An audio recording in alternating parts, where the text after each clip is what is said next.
When we think about mission leaders, there's a good set of personal qualifications that we ought to be looking for. I think people are looking for them to be authentic leaders with a high sense of integrity. I think it's important for them to not just have a book sense of theology, but a way to practically apply the theology they've learned. I also think you have to balance that theological learning with business acumen so that they can be fluent both in how are we a ministry of the church, but also what are the different business needs that are emerging that we need to attend to. And most importantly, I think that we need to be spiritually grounded individuals. And that means having a regular spiritual practice and knowing who we are as individuals. Because if we are attending to our vocation and know who God has called us to be, we come across as very authentic, and people will want to engage with us more and be present because we invite them to do that same thing. When we think about mission leaders, it's really important that they have the right balance of being talented, being faithful, and being competent executives. And there's a whole suite of competencies that are really necessary.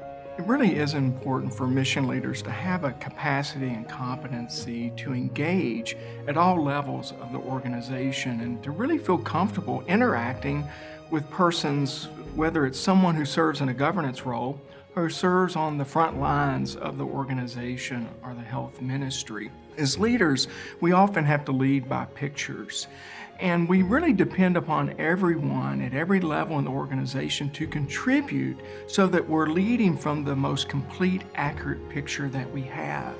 And so being able to engage the voice and engage others and their perspectives and their experiences becomes really important for the mission leader. And I think in that way, mission leaders are manifesting and demonstrating our commitment of solidarity and subsidiarity.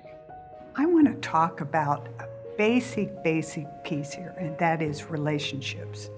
The mission leader is a person who must have strong relationships with his or her CEO, with peers who sit around the executive table, with physicians, with other colleagues in the organization, with the board members and sponsors, and critically with church officials.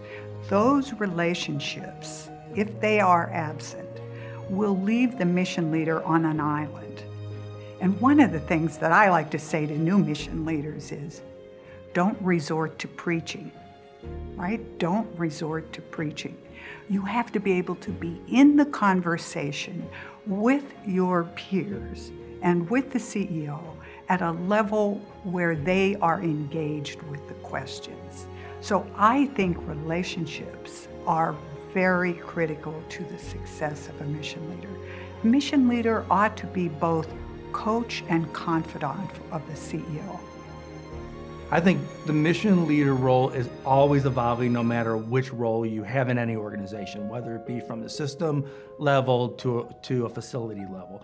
And it's because of a number of things. There's so many ongoing developments both within Catholic healthcare and ongoing developments in healthcare itself. So because from year to year things are changing, there's new input could be from the bishops, or it could be from the changes in sponsorship, or it could be changes in healthcare and payment and what that means for the poor and underserved. It's constantly evolving. And so the role of the mission leader has to stay up with all that evolution. So it's critical that for all mission leaders to continue to grow and develop within the role.